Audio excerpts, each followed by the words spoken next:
Hello there, and welcome. Tonight we are going to spend some time together in the quiet corners of the mind. Not the loud parts, not the parts that worry about tomorrow or replay today, but the older, stranger, more curious parts. The mind is a very old thing in evolutionary terms, and it carries inside it all sorts of small habits and quirks that most of us never stop to notice.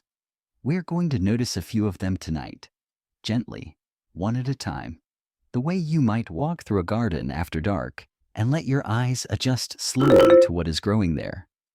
Psychology, at its heart, is simply the study of what it feels like to be a person. And what it feels like to be a person turns out to be far stranger and far more tender than most of us assume during the busy hours of the day.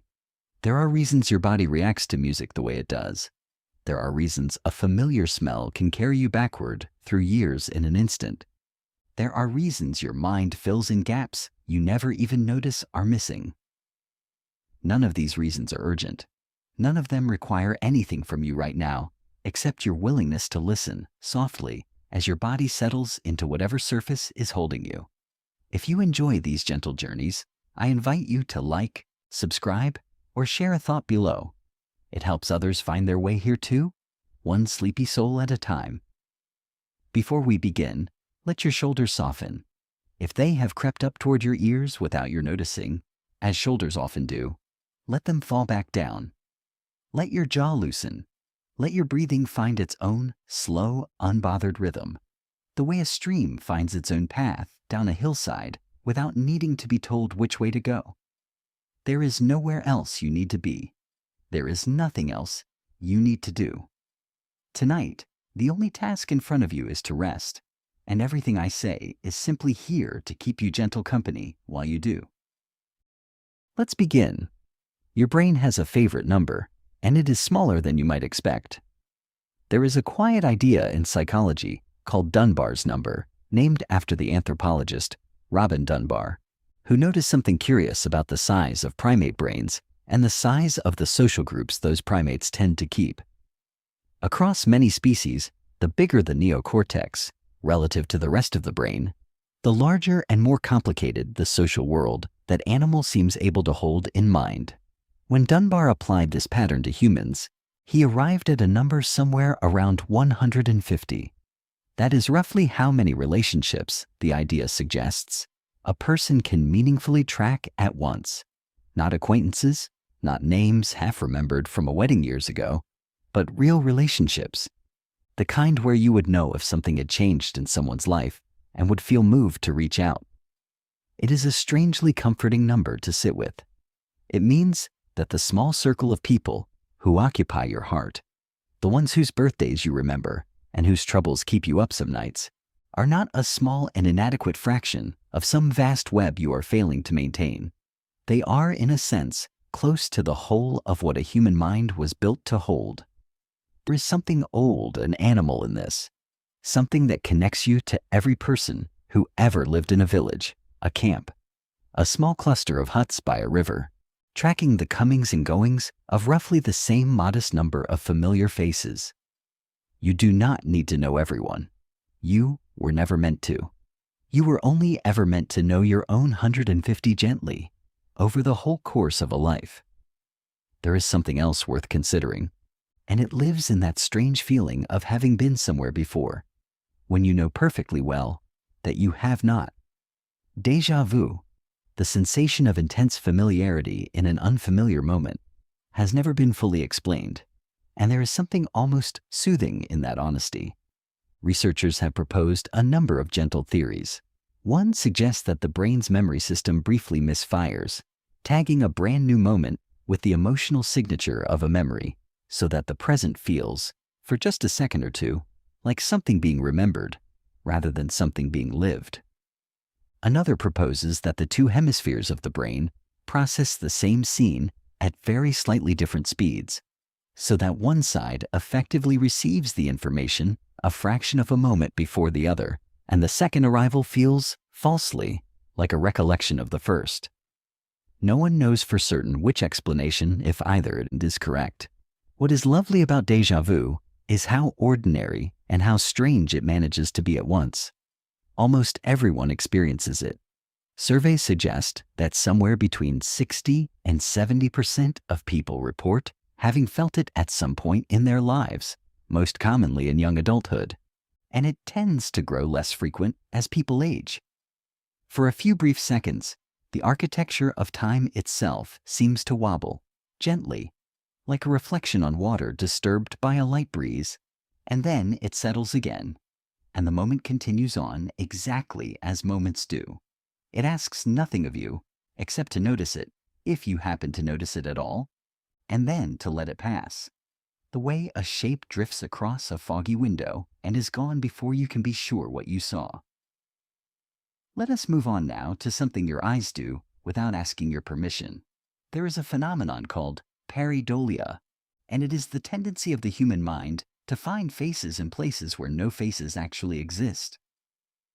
Two circles and a line, arranged in roughly the right proportions, and something deep in the visual cortex leans forward and says, gently, there is someone here. This is why the front of a car can look faintly surprised, why a knot in a wooden floorboard can seem to be watching you, why the man in the moon has kept humanity company across nearly every culture that has ever looked up into a clear night sky. Infants recognize face-like patterns within hours of being born, long before they understand almost anything else about the visual world, which suggests that this tendency is not learned so much as it is built in from the very beginning, wired deep into the earliest layers of how we see. There is something tender in this. It means the mind is, at its core, a face-seeking thing. It was shaped over hundreds of thousands of years by the enormous importance of recognizing another person quickly, in low light, at a distance, in the corner of one's eye. A face meant safety or danger, kinship or stranger, comfort or threat, and the ability to notice one instantly, even a rough and approximate one, once made the difference between life and death for our ancestors. So even now, in a world of electrical outlets and bathroom tile and the fronts of houses, the mind keeps reaching outward, hopefully, looking for company. It is a small, quiet form of longing, built directly into the architecture of sight. You are, in the gentlest sense, always looking for someone. There is something else worth considering, and it concerns the strange gap between what you know and what you merely think you know. Psychologists call it the illusion of explanatory depth. If you were asked right now whether you understand how a bicycle works, or how a toilet flushes, or how a zipper joins two rows of tiny teeth together, you would probably say yes without hesitation. Most people do. And yet, when researchers actually ask participants to sit down and explain these everyday mechanisms step by step in detail, something curious happens. The explanation falters. It thins out. Gaps appear that the person did not know were there, and their own confidence, once so solid, quietly deflates as they discover it. This is not a flaw to feel embarrassed about. It is simply how understanding tends to work. We move through the world surrounded by things we have seen work correctly 1,000 times, and familiarity gets mistaken very naturally for comprehension.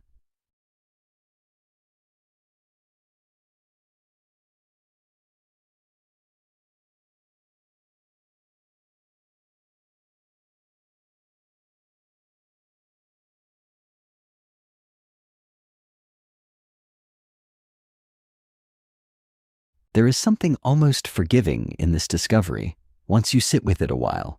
It means that not knowing the fine mechanical truth of the objects around you is not a personal failing, but a universal condition shared by nearly everyone about nearly everything.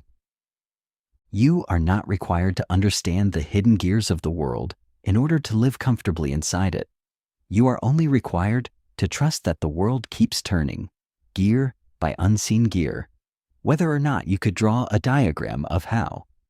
If your eyes are growing heavy now, that is perfectly fine. Let them close. The story will carry on around you. The way a radio left playing in another room continues on its own without needing you to watch it. There is nothing you need to hold on to right now. Let your hands go soft. Let your breathing settle a little lower in your chest, slow and unhurried, the way the tide settles once the wind has died down for the evening. From here, the story shifts to something that happens in the space just before you fall asleep, which feels, in a way, like a fitting place to visit tonight. That strange and sometimes vivid falling sensation, the one that arrives with a small jolt right as you are drifting off, has a name. It is called a hypnic jerk or a sleep start, and it is one of the most common and least understood experiences in ordinary human life. As the body relaxes and the muscles begin to loosen for sleep, some part of the ancient brainstem occasionally seems to misread that relaxation as falling, and it sends a brief, urgent signal to the muscles to catch you. Your body startles, sometimes gently, sometimes enough to open your eyes for a moment, and then it settles again, usually within a breath or two. There is a soft and generous theory about why this might happen, tracing back to a much older version of the human animal, one who slept in trees, where a sudden true loss of balance really did mean a dangerous fall. Even though none of us sleep in trees any longer, the old alarm system remains, faithfully checking one last time as the body lets go of the day, just to be sure the ground beneath you is solid. It rarely happens more than once in a night, and it means nothing at all is wrong. It is simply an old friend, checking in before the night can properly begin. If you feel that small jolt tonight, you can simply notice it, without concern, and let your body sink right back down into softness afterward. Which brings us, gently, to a phenomenon that lives in the corner of a crowded room. It is sometimes called the cocktail party effect, and it describes something your hearing does that is genuinely remarkable, though it happens so smoothly that most people never think to marvel at it. Picture a room full of overlapping conversations, music, the clink of glasses, dozens of voices layered over one another. And yet, if someone across that room says your name, even quietly, even from a distance, some part of your attention turns toward it immediately, as though a small light had switched on. Somehow, amid all that noise, your mind has been quietly monitoring everything at once, filtering almost all of it into a soft background hum, while remaining ready, instantly, to notice the one sound that matters most to you. This tells us something lovely about attention. It is not simply a single narrow beam, pointed at one thing and blind to everything else. It is closer to a vast, patient watchfulness, working quietly beneath the surface of conscious awareness, sorting and filtering an ocean of sound so that you are never overwhelmed by all of it at once. Somewhere in your own mind, right now, that same soft monitoring system is at work, letting the hum of the world blur pleasantly into the background, ready to catch only what truly matters, while leaving the rest to simply drift by, unremembered and unremarkable, like water over smooth stones. There is something else worth considering, and it involves a hand that is not actually yours. In a well-known experiment, researchers seat a person at a table with one of their real hands hidden from view behind a small screen, while a lifelike rubber hand rests in front of them, positioned where their real hand would normally be. The researcher then strokes both the hidden real hand and the visible rubber hand with a soft brush at exactly the same time, in exactly the same rhythm. After a few minutes of this, something remarkable happens in the mind of nearly everyone who tries it.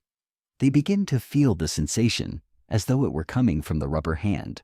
Their sense of their own body, quietly and without permission, shifts to include an object made of latex and paint. This tells us something tender about the boundaries of the self. We tend to think of our body as a fixed and obvious fact, the one thing we can always be certain belongs to us. But the rubber hand illusion suggests that the feeling of ownership over your own body is something the brain is constantly constructing, moment to moment, from patterns of touch and sight lining up in agreement. The self, in this sense, is less like a wall and more like a soft boundary, gently negotiable, built fresh in every instant from whatever evidence the senses bring it. Your body, right now, resting wherever it is resting, is held together partly by biology and partly by this quiet, ongoing agreement between your senses, an agreement that is, in its own way, rather beautiful to imagine. There is something else worth considering, and it concerns the peculiar way memory handles the passage of time. Psychologists have noticed something called telescoping, in which distant memories seem to creep closer than they really are, while very recent memories can sometimes feel farther away than they should. Ask someone how long ago a meaningful event happened, and they will often guess a shorter span of time than the calendar actually shows. It is as though the mind compresses the more distant past, the way a long hallway appears to narrow toward its far end, drawing everything gently inward toward the present. There is something comforting in this quiet distortion. It suggests that time, as we experience it, was never meant to be a perfectly accurate ruler. It is closer to a story the mind tells itself, shaped by emotional weight rather than by strict chronology, so that the things which mattered most to us tend to feel closer, more alive, more within reach, regardless of how many years have technically passed. In this sense, nothing important is ever truly as far away as the calendar insists. It rests instead in a softer, warmer kind of nearness, tucked just behind the present moment, ready to be gently visited whenever the mind wanders back that way. You are in no hurry. Neither is this world we are exploring together. Let your breathing find its own slow rhythm as we continue, and let any small tension in your legs or your feet loosen and drain away, the way warmth spreads slowly through a cold room once the heat has been turned on. Let us move on now to a small and curious mismatch between your eyes and your ears. There is an effect called the McGurk effect, discovered in the 1970s, and it shows something quietly astonishing about how much your eyes influence what you believe you are hearing. If you watch a video of someone's mouth forming the syllable ga while the actual sound played is ba, most people report hearing an entirely different sound altogether, something in between, like da, even though that sound was never actually spoken. Close your eyes, and the correct sound, ba, returns immediately. Open them again, watching the mismatched lips, and the illusion returns as well. What this suggests is something gentle and important about perception in general. Hearing, it turns out, is not a pure and isolated sense, sealed off from the others. It is deeply intertwined with sight, blending information from both in order to construct what feels like a single, seamless experience of the world. Your senses were never meant to work alone. They lean on one another constantly, quietly cooperating behind the scenes, weaving together sound and sight and touch into the one continuous impression we simply call reality. There is something rather moving in that. Even perception itself, the most basic layer of experience, is a form of quiet collaboration. There is something else worth considering, and it concerns the particular comfort of finishing what you start. The Zeigarnik effect describes a pattern noticed by the psychologist Bluma Zeigarnik, who observed that waiters in a Vienna cafe seemed to remember complicated unpaid orders with remarkable clarity, only to forget the details completely the moment the bill was settled. Unfinished tasks, she found, tend to linger in the mind far more persistently than completed ones. An open loop creates a small, quiet hum of tension, a kind of gentle mental itch that only fully settles once the task has been closed. This is, in its own way, a very forgiving explanation for why the mind sometimes drifts, late at night, toward an email left unanswered or a conversation left unfinished. It is not a flaw in you. It is simply the mind doing what minds have always done, holding a small light on anything still open so that it will not be forgotten.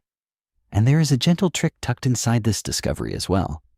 Studies suggest that simply writing an unfinished task down, giving it a place to exist outside your own head, is often enough to quiet that hum almost entirely, even without finishing the task itself. The mind, it seems, does not need every loop closed. It only needs to know, somewhere safe, that the loop has been noted and can rest for now exactly where it is. Let us move on now to a fact about your own heartbeat, one you almost never think to notice. Most people go through their entire lives essentially unaware of the sound and rhythm of their own pulse, and yet in complete silence, in a very quiet room, the heartbeat becomes strangely present, almost audible, a soft, steady drum keeping time somewhere beneath the ribs. Psychologists who study something called interoception, which is simply the sense of what is happening inside your own body, have found that our accuracy at noticing our own heartbeat varies enormously from person to person. Some people can count their own pulse with their eyes closed quite accurately without touching their wrist at all. Others find it almost impossible to locate. There is something quietly moving about this idea that a rhythm which has been playing continuously without pause since long before you were born mostly goes unheard beneath the noise of daily life. It has beaten through every year of your life so far, every quiet morning and difficult evening, entirely without needing your attention or your gratitude. Tonight, if you would like, you might simply notice it, faintly, the way you would notice a clock ticking in another room. Slow, steady, endlessly patient, asking nothing of you except permission to keep going, the way it always has, the way it will continue to, long after you have drifted off and stopped listening altogether. There is nothing you need to hold on to right now. Let your shoulders drop a little if they have risen again, as shoulders sometimes quietly do. Let your face soften, especially around the eyes, where so much of the day's small tensions tend to gather without our noticing. From here, the story shifts to something your brain does with a blank space it has never actually seen. There is a curious effect known as change blindness, and it reveals a rather humbling truth about how much of what we believe we are seeing is actually being filled in, quietly, by assumption. In classic experiments, researchers show participants a photograph, then briefly interrupt it with a blank flicker, then show a slightly altered version of the same photograph. A color changed here, an object moved there. Sometimes even an entire person swapped for someone else during a filmed conversation. Astonishingly often, people fail to notice the change at all. The mind, it seems, does not carefully record every detail of a scene the way a camera does. It builds a kind of confident, general impression, and then simply assumes the details are holding steady, unless something dramatic enough forces it to look again. This tells us something rather freeing about the nature of attention. Your mind was never built to catalog every detail of every moment. It was built to notice what matters and to trust the rest, to hold the world loosely rather than gripping every pixel of it tightly. There is a kind of grace in this. You do not need to remember everything about today, about this week, about this particular year, in order to have lived it fully.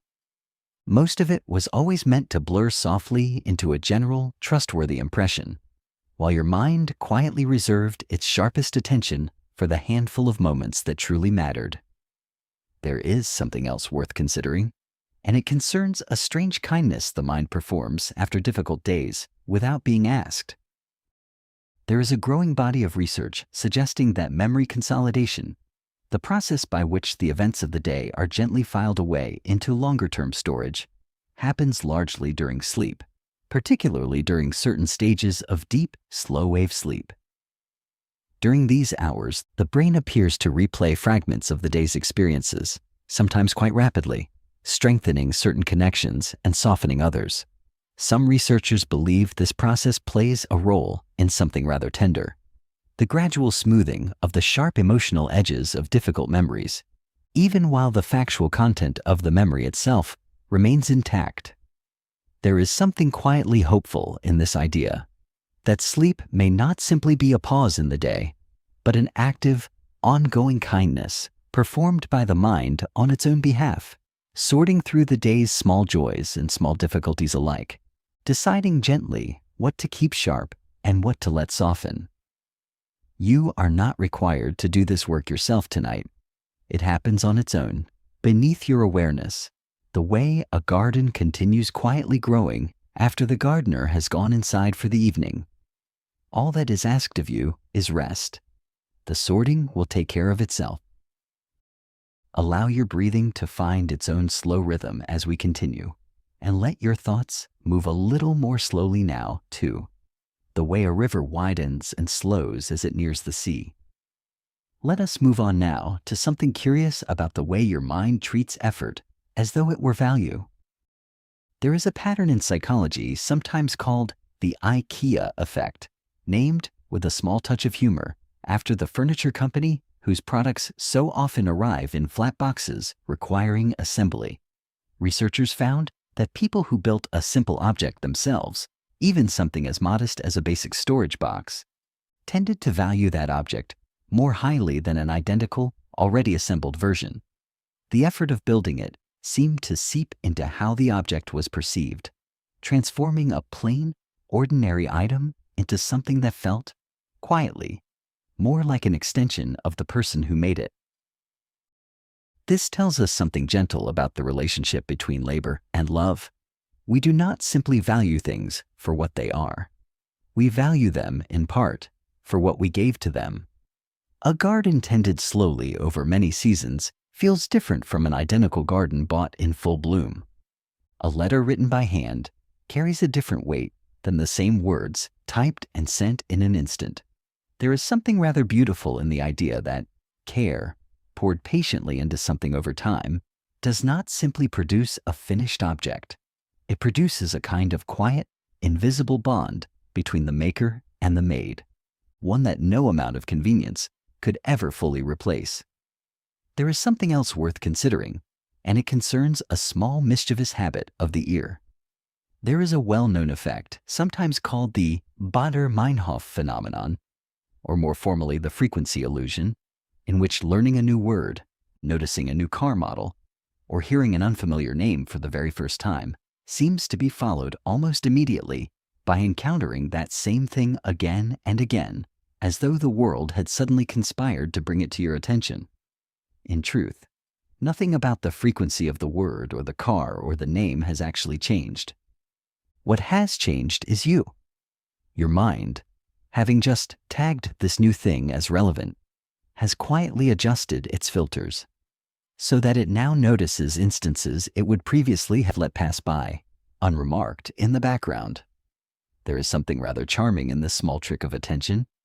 It is a gentle reminder that the world you notice is never quite the same as the world that exists. You are always, in a sense, looking through a lens shaped by whatever has recently caught your interest, whatever you have recently learned to care about. The world itself remains steady and unchanged, full of countless details, most of them quietly waiting their turn to be noticed. It is only ever your own attention, shifting and turning like a lighthouse beam, that decides, moment to moment, which small part of that vast and steady world gets to step, briefly, into the light. Let us move on now to a quiet mismatch between what you remember and what actually happened. There is a well-documented pattern known as the peak-end rule, first described by the psychologist Daniel Kahneman, which suggests that when people recall an experience, whether a vacation, a meal, or even something as simple as a walk, they do not average together every moment of it equally. Instead, memory seems to weigh most heavily on the single most intense moment of the experience, the peak, and on however the experience happened to end. A wonderful week that finished on a slightly disappointing note can be remembered as merely fine. A difficult day that ends with something small and kind can be remembered overall as rather good.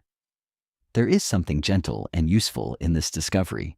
It suggests that the story of your life is not simply a running tally of every moment weighed equally. It is something closer to a series of quiet impressions, shaped disproportionately by high points and endings, which means that small, kind endings matter far more than they might seem to in the moment. A gentle final few minutes of any day, any conversation, any chapter, carries an outsized influence over how the whole of it will eventually be remembered. Tonight, As this day of yours comes to its own quiet ending, that closing note is already, gently, becoming part of how today will be remembered. If your eyes are growing heavy now, that is perfectly fine. Let them close. There is nothing you need to hold on to right now. From here, the story shifts to something that happens in the space between waking and sleep. A space with its own peculiar name. That drowsy, half-awake state, the one just before true sleep arrives, where thoughts begin to loosen from their usual logic and drift into something closer to imagery, is called hypnagogia. In this soft borderland, some people experience brief, vivid mental images, fragments of faces or landscapes that appear and dissolve without any clear story behind them.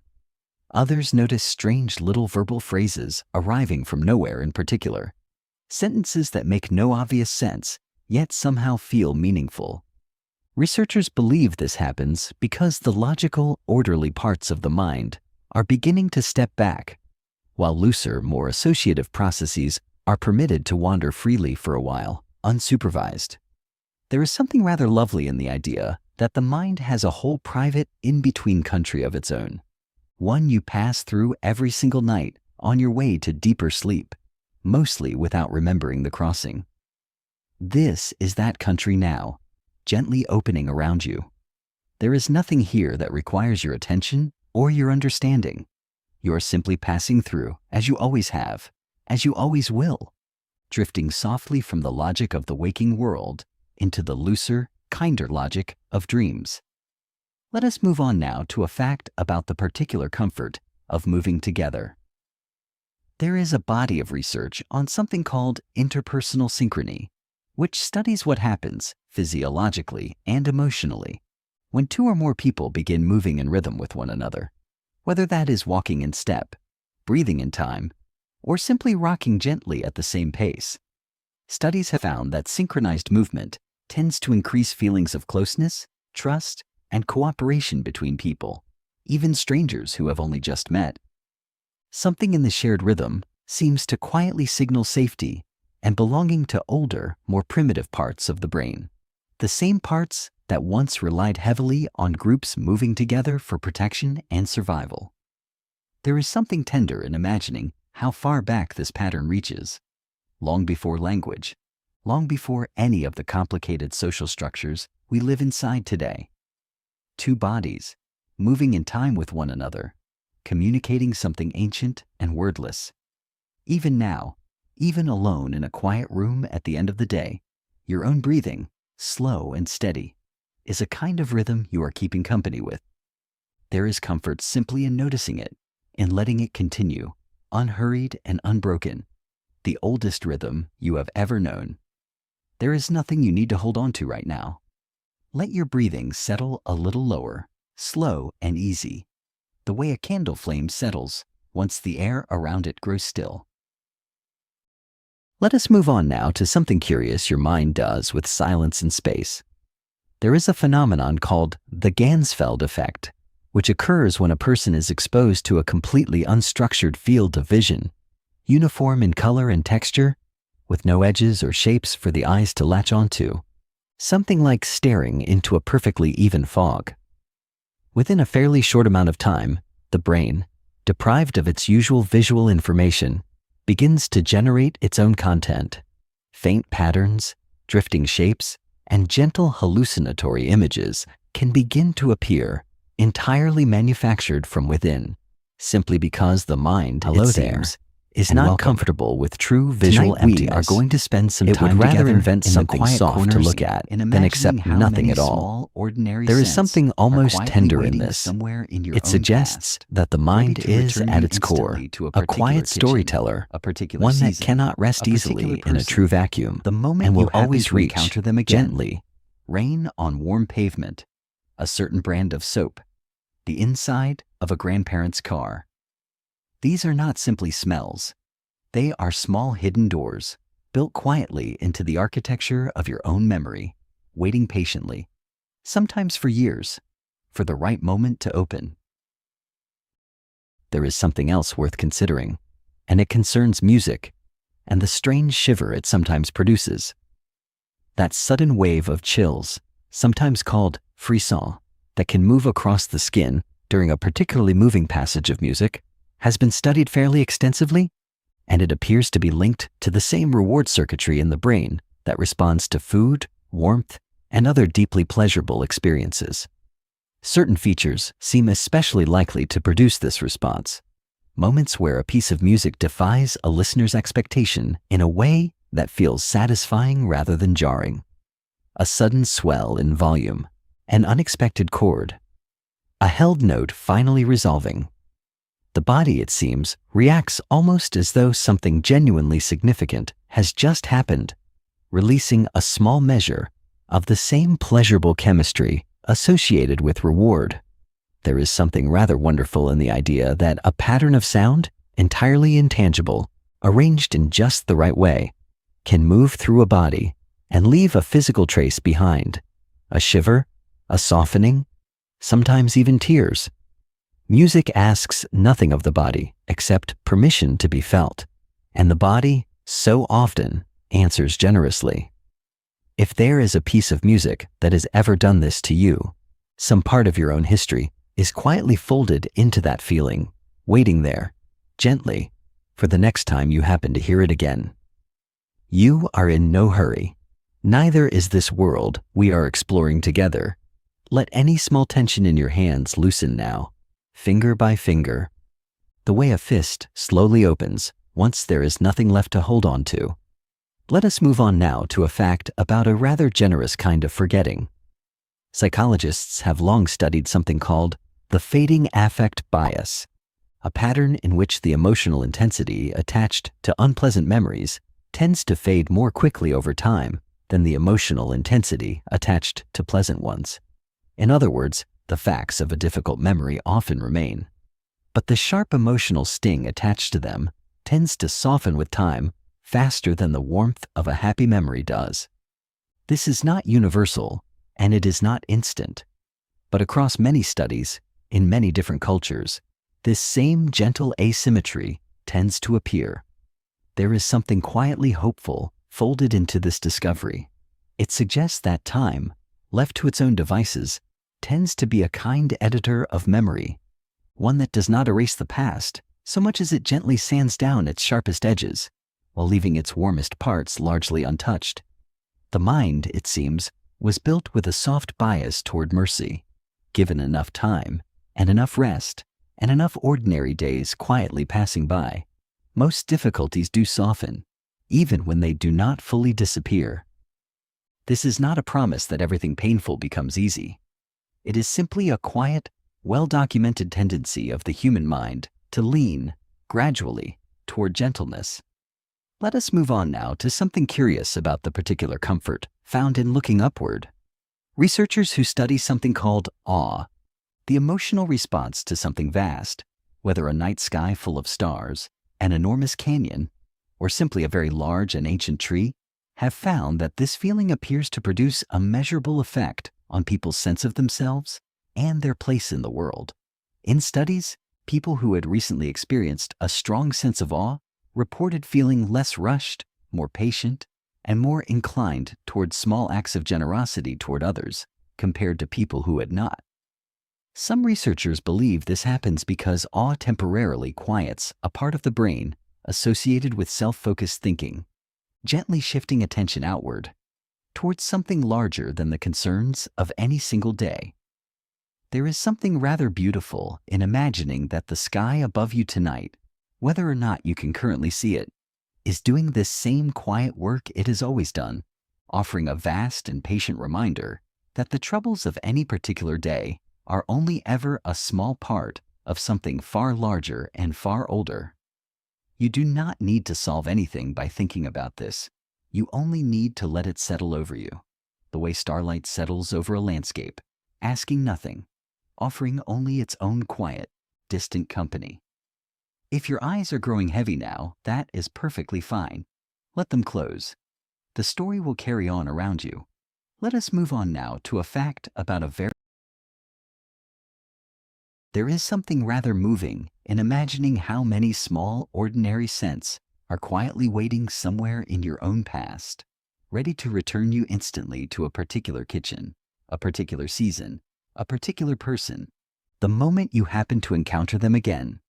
Rain on warm pavement, a certain brand of soap, the inside of a grandparent's car. These are not simply smells. They are small hidden doors, built quietly into the architecture of your own memory, waiting patiently, sometimes for years, for the right moment to open. There is something else worth considering, and it concerns music and the strange shiver it sometimes produces. That sudden wave of chills, sometimes called frisson, that can move across the skin during a particularly moving passage of music, has been studied fairly extensively, and it appears to be linked to the same reward circuitry in the brain that responds to food, warmth, and other deeply pleasurable experiences. Certain features seem especially likely to produce this response. Moments where a piece of music defies a listener's expectation in a way that feels satisfying rather than jarring. A sudden swell in volume, an unexpected chord, a held note finally resolving.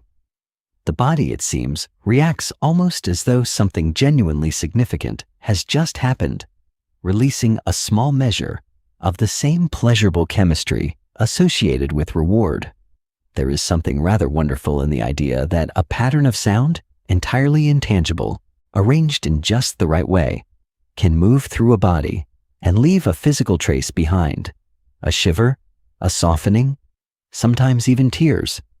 Music asks nothing of the body except permission to be felt, and the body, so often, answers generously.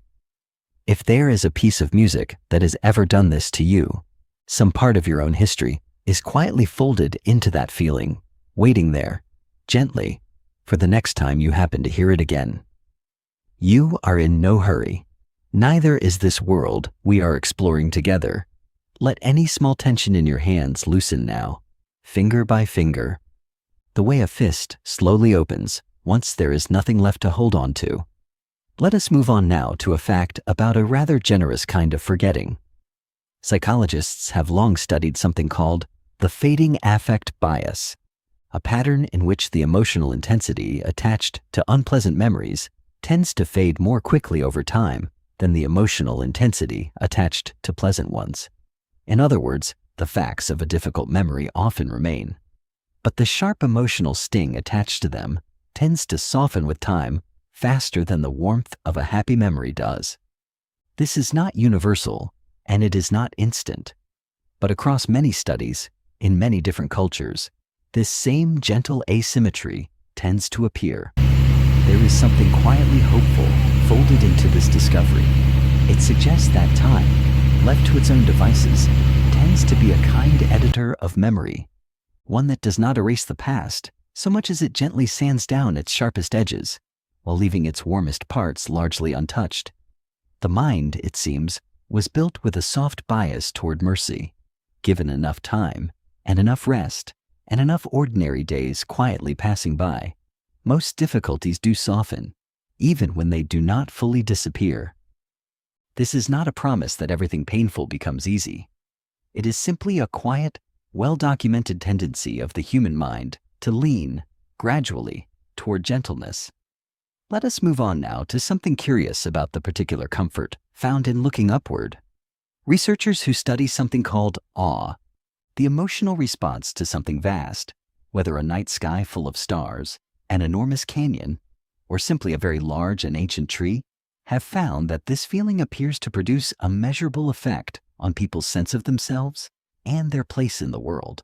In studies, people who had recently experienced a strong sense of awe reported feeling less rushed, more patient, and more inclined toward small acts of generosity toward others compared to people who had not. Some researchers believe this happens because awe temporarily quiets a part of the brain associated with self-focused thinking, gently shifting attention outward towards something larger than the concerns of any single day. There is something rather beautiful in imagining that the sky above you tonight, whether or not you can currently see it, is doing this same quiet work it has always done, offering a vast and patient reminder that the troubles of any particular day are only ever a small part of something far larger and far older. You do not need to solve anything by thinking about this. You only need to let it settle over you, the way starlight settles over a landscape, asking nothing, offering only its own quiet, distant company. If your eyes are growing heavy now, that is perfectly fine. Let them close. The story will carry on around you. Let us move on now to a fact about a very small and very persistent kind of frustration, one that turns out to reveal something rather touching about memory. Nearly everyone has experienced the particular sensation of knowing a word, feeling absolutely certain that it exists somewhere close by, and yet being unable to retrieve it, as though it were sitting just behind a closed door. This is known as the tip of the tongue phenomenon, and researchers who study it have found that people experiencing it can often correctly recall the first letter of the missing word, the number of syllables it contains, and even words that sound similar to it, all while the word itself remains just out of reach. This tells us something rather gentle about how memory is actually organized. It is not a single filing cabinet where a word either is or is not present. It is closer to a web of partial connections, some of them strong, some faint, and a word can be almost entirely present, surrounded on every side by its own shape and sound and meaning, while the final small thread connecting it to your voice remains, for a moment, quietly out of reach. There is no need to chase it. Nearly every tip of the tongue moment resolves on its own eventually, often when you have stopped straining after it altogether, as though the mind simply needed a little space and a little patience to let the word find its own way home. There is something else worth considering, and it concerns an old, wordless conversation happening constantly between bodies. There is a well-studied phenomenon called emotional contagion, in which the emotional states of people around us tend to spread quietly and largely, without our noticing, from one person to another. A calm voice in a room can measurably lower the tension of everyone listening. A room full of laughter can lift a mood that arrived heavy and tired. Yawning itself appears to be a small physical example of this same contagious quality, spreading from person to person, and even, curiously, from person to dog, in households where the bond between the two is close. There is something tender in imagining how much of our emotional life is not entirely our own, but is instead something shared, passed quietly back and forth between the people we spend our time with, like warmth moving between bodies seated close together on a cold evening.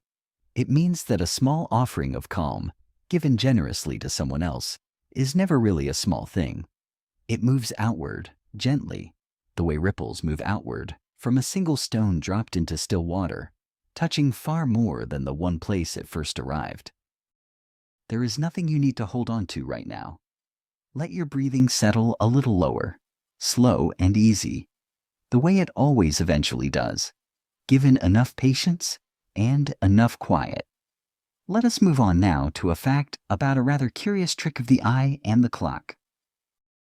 There is an effect known as chronostasis, sometimes nicknamed the stopped clock illusion, which can occur when your eyes make a quick darting movement, called a saccade from one point to another, such as glancing suddenly at a clock.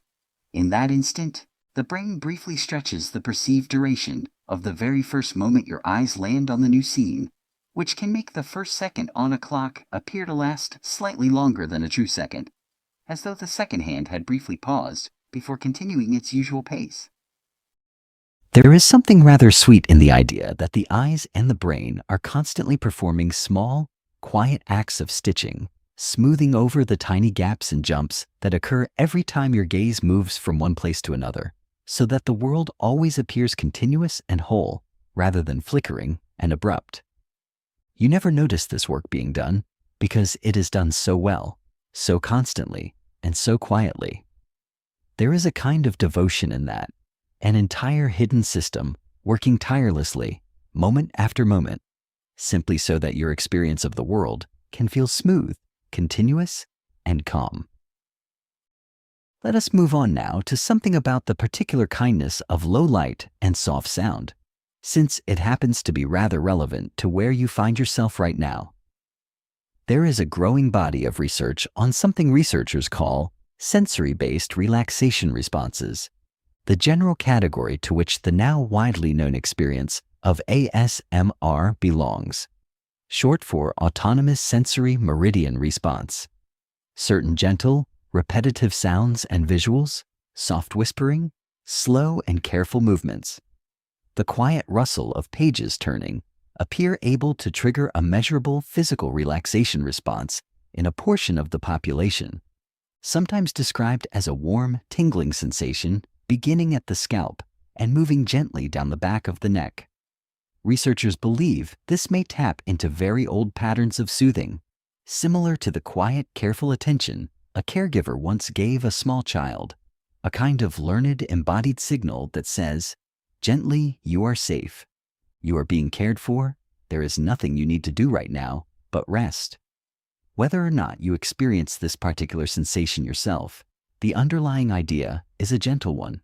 Certain sounds, certain rhythms, certain unhurried and careful kinds of attention have the power to reach down past the thinking mind and speak directly to something older and simpler underneath it, something that only ever wanted to know it was safe. If the quiet sound of this voice tonight has done even a small part of that work for you, then it has done exactly what it set out to do. Allow your breathing to find its own slow rhythm as we continue, softer now, lower now, unhurried. Let us move on now to a fact about the particular way your mind treats the story of your own past. There is a well-studied bias called the end of history illusion, in which people at nearly every age tend to believe that they have already done most of their significant changing, that the person they are right now is close to the final version of themselves, even while readily acknowledging, when asked, how much they have already changed over the years that came before. A person at 20 and a person at 50 will each, on average, underestimate how much their values, their tastes, and their sense of themselves will continue shifting in the years ahead, even though both can look backward and see clearly how much shifting has already occurred. There is something rather freeing in noticing this pattern in oneself. It suggests that change is not something that happened only in your past and has now quietly concluded. It is ongoing, ordinary, and continuous. The same slow, patient process that has been shaping you all along, still quietly at work, even now, even tonight, even as you rest. Whatever feels fixed and finished about who you are at this particular moment is very likely, gently, still becoming something else. The way a river is never quite the same river twice, even while it remains, unmistakably, the same river all along. There is something else worth considering, and it concerns a small mercy your own mind performs for you during difficult conversations. There is a concept in psychology called cognitive reappraisal, which describes the mind's ability to consciously reframe the meaning of a difficult situation in order to change how it feels emotionally, without changing any of the facts themselves. A delayed flight can be reframed from an infuriating waste of time into a rare, unplanned hour of quiet reading. A difficult conversation can be reframed from a personal attack into a sign that someone cared enough to be honest. Researchers have found that people who practice this kind of gentle reframing, even briefly, tend to show measurable reductions in the physical signs of stress, a calmer heart rate, a steadier breath. There is something quietly hopeful in learning that the meaning of an experience is never entirely fixed by the experience itself. There is almost always a little room, a little softness in how a moment gets to be understood. This is not the same as pretending difficulty away. It is closer to holding a stone up to the light and slowly turning it, patiently, until you find the angle at which it catches something gentler. The stone does not change, but the light falling across it does, and that alone is sometimes enough. There is nothing you need to hold on to right now. Let your shoulders drop a little if they have risen again. Let your thoughts move more slowly now, the way footsteps slow naturally as someone nears the end of a long, familiar walk home. Let us move on now to a fact about the particular comfort of naming things. There is a well-studied technique in psychology, sometimes described by the phrase "name it to tame it," which refers to the simple act of putting a difficult feeling into words. Studies using brain imaging have found that when a person labels an intense emotion, even with something as simple as a single word like anxious or sad, activity tends to decrease in the amygdala, the part of the brain closely associated with fear and emotional intensity, while activity increases in areas associated with more measured, reflective thinking. Simply naming the feeling appears to soften its grip, even before anything about the underlying situation has changed at all. There is something rather tender in the idea that words themselves, quiet and intangible as they are, can reach down and gently loosen the hold of a difficult feeling. The way a hand resting gently on a shoulder can loosen tension without needing to say anything else at all. You do not need to solve a feeling in order to be soothed by it being named. Sometimes naming is, in itself, enough of a beginning. Let us move on now to something about the particular way distance changes what we see. Astronauts who have viewed the Earth from space have described, with a striking and consistent regularity across many decades and many nationalities, a profound shift in perspective that researchers now refer to as the overview effect. Viewed from far enough away, the borders between nations disappear entirely. The countless small worries of ordinary daily life, viewed from that distance, seem to shrink dramatically, replaced by an overwhelming sense of the planet's fragility, unity, and quiet, blue beauty, suspended alone against the vast darkness of space. You do not need to leave the ground to borrow a small piece of that same perspective. Simply pausing, occasionally, to imagine the whole of the world as astronauts have described seeing it, small, blue, borderless, and entirely alone in the dark, can offer a gentle, humbling kind of rest. Whatever feels large and urgent tonight is, from that distance, part of something much larger and much calmer.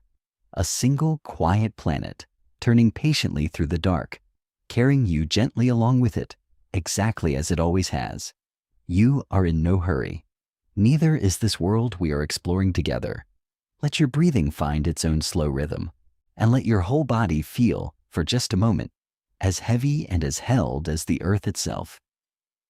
Let us move on now to a fact about corvids and the surprising depth of mind hidden inside a small feathered skull. Crows and ravens, birds belonging to the corvid family, have been found in careful studies to possess remarkable cognitive abilities, including the capacity to make and use simple tools, to remember individual human faces for years at a time, and to solve certain multi-step puzzles that would challenge even much larger-brained animals. In one well-known set of experiments, crows were observed bending wire into hooks in order to retrieve food from narrow tubes, a genuine act of tool invention, performed spontaneously, without being taught. There is something quietly wonderful in imagining that intelligence, complex and patient and inventive, has arisen more than once across the long history of life on Earth. In forms and shapes entirely different from our own, it is a gentle reminder that the world is fuller of quiet minds than it often appears to be, minds solving their own small mysteries in their own particular ways, all around us, mostly unnoticed, in the ordinary background of an ordinary day. If your eyes are growing heavy now, that is perfectly fine. Let them close. There is nothing you need to hold on to right now. Let us move on now to a fact about the particular privacy of taste. Language itself appears to shape perception more deeply than most people assume.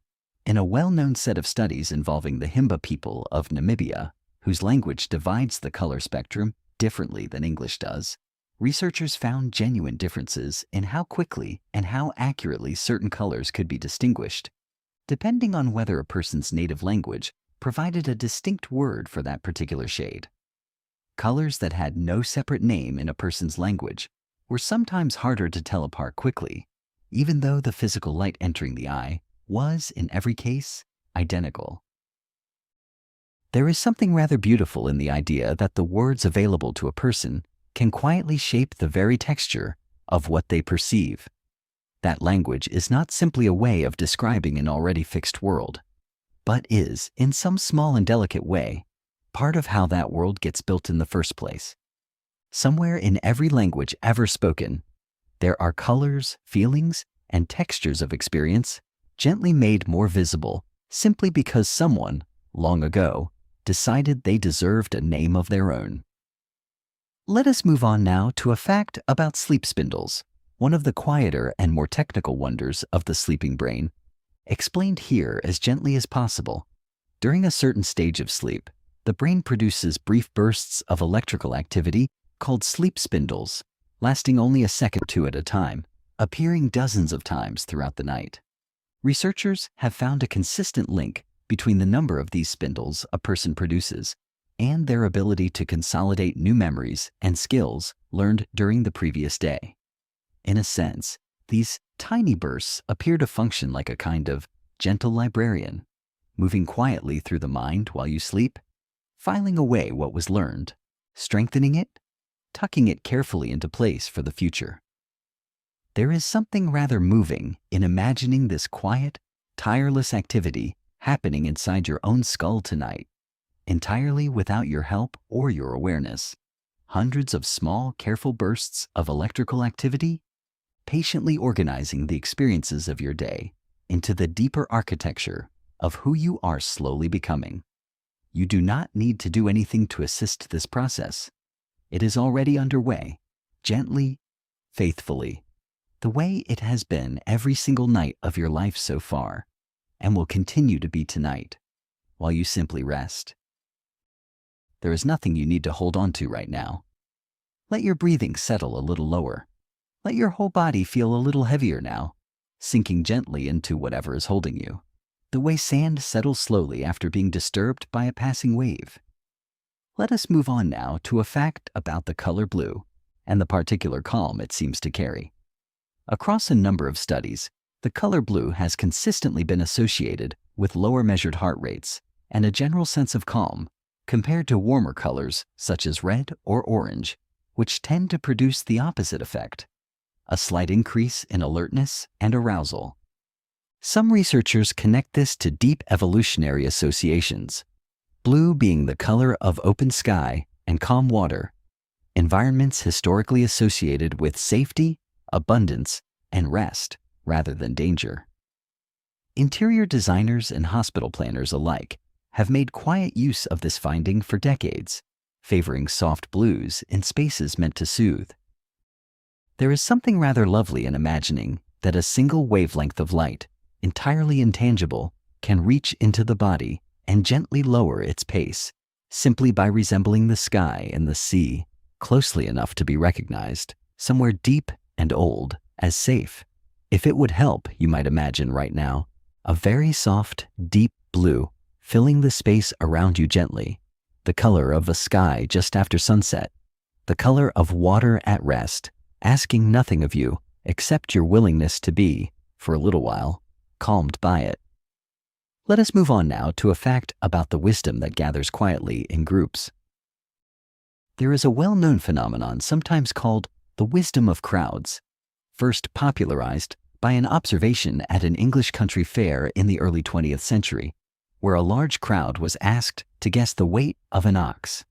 No individual guess came particularly close to the true answer, and yet, when all of the guesses were averaged together, the crowd's collective estimate came within a single pound of the ox's actual weight, astonishingly precise, despite being built entirely from many individually imperfect guesses. There is something quietly comforting in this.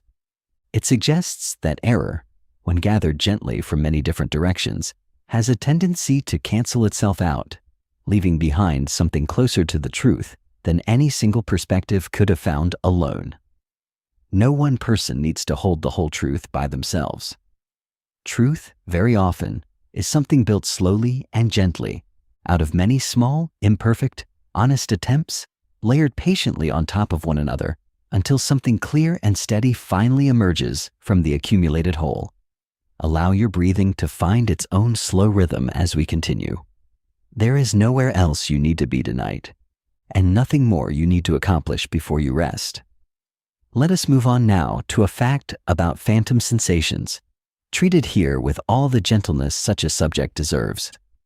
People who have lost a limb sometimes continue to feel sensations, sometimes even pain, seeming to come from the limb that is no longer there. This is known as phantom limb sensation, and it offers a rather striking window into how the brain's internal map of the body works. The brain, it turns out, maintains an internal representation of the whole body, a kind of living map, built up gradually over a lifetime. And that map does not always update immediately or completely once a limb is gone. The sensation persists not because anything is truly there, but because the mind's picture of the body is, in some sense, deeper and more enduring than the body itself. There is something rather tender in this. The idea that the mind holds onto a version of the whole self, complete and intact, even after the body has changed.